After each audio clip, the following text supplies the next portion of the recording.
सद्गुरुदेव भगवान की जय। 7वें अध्याय का महात्म्य।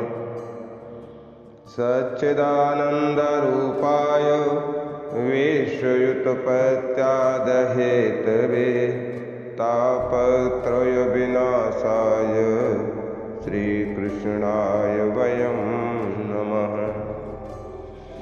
भगवान शिव कहते हैं, हे पार्वती, अब मैं 7वें अध्याय का महात्म्य बतलाता हूँ, जिसे सुनकर कानों में अमृत भर जाता है।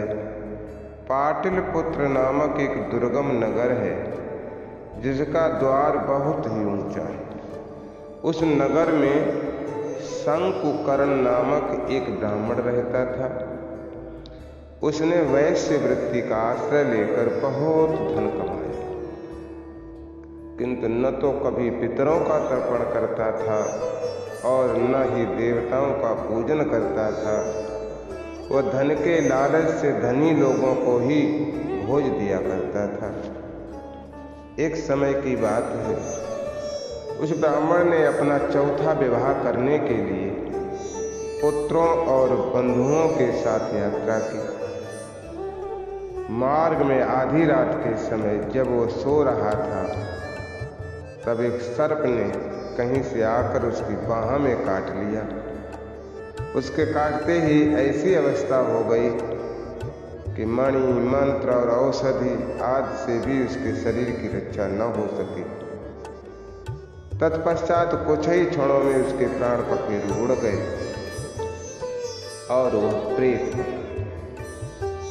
फिर बहुत समय के बाद वह प्रेत सर्प योनि में उत्पन्न हुआ।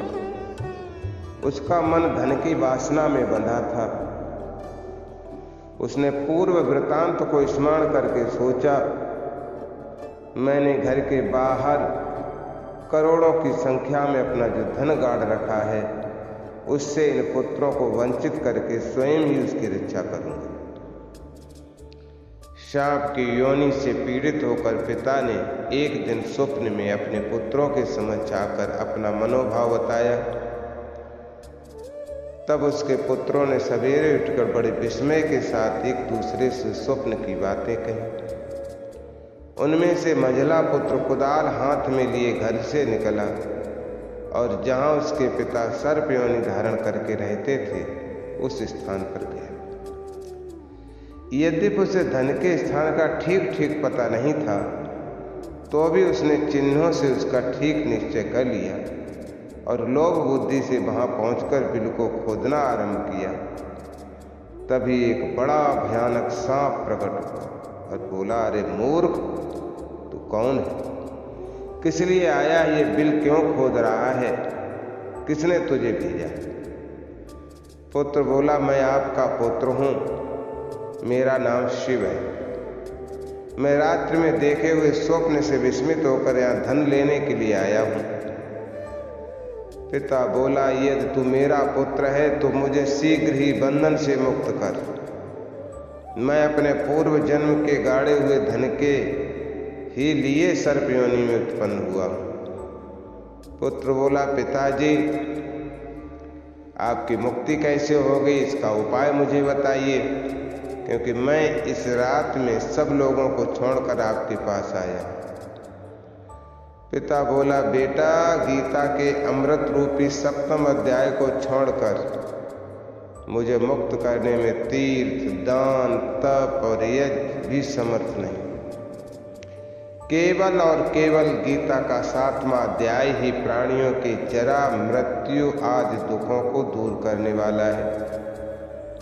सो हे पुत्र, मेरे श्राद्ध के दिन गीता के 7वें अध्याय का पाठ करने वाले ब्राह्मण को श्रद्धापूर्वक भोजन कराओ। इससे निसंदेह मेरी मुक्त हो जाएगी। वत्स, अपनी शक्ति के अनुसार पूर्ण श्रद्धा के साथ वेद विद्या में प्रवीण अन्य ब्राह्मणों को भी भोजन कराना। सर्प योनि में पड़े हुए पिता के ये वचन सुनकर सभी पुत्रों ने उसकी आज्ञा अनुसार तथा उससे भी अधिक किया। तब शंकुकर्ण ने अपने सर्व शरीर को त्याग कर दिव्य देह धारण किया और सारा धन पुत्रों के अधीन कर दिया। पिता ने करोड़ों की संख्या में जो धन उनमें बांट दिया था, उससे वे पुत्र बहुत प्रसन्न हुए। उनकी बुद्धि धर्म में लगी हुई थी, इसलिए उन्होंने बावली, कुआं, पोखरा, यज्ञ तथा देव मंदिर के लिए उस धन का उपयोग किया और धर्मशालाएं भी बनवाईं। तत्पश्चात 7वें अध्याय का सदा जप करते हुए उन्होंने भी मोक्ष की प्राप्ति की। श्री महादेव जी बोले, हे पार्वती, ये तुम्हें 7वें अध्याय का महात्म्य बतलाया, जिसके श्रवण मात्र से मानव सब पापों से मुक्त हो जाता है। हरि ओम तत्सत। हरि ओम तत्सत। हरि ओम तत्सत। राधे कृष्ण कृष्ण कृष्ण राधे राधे।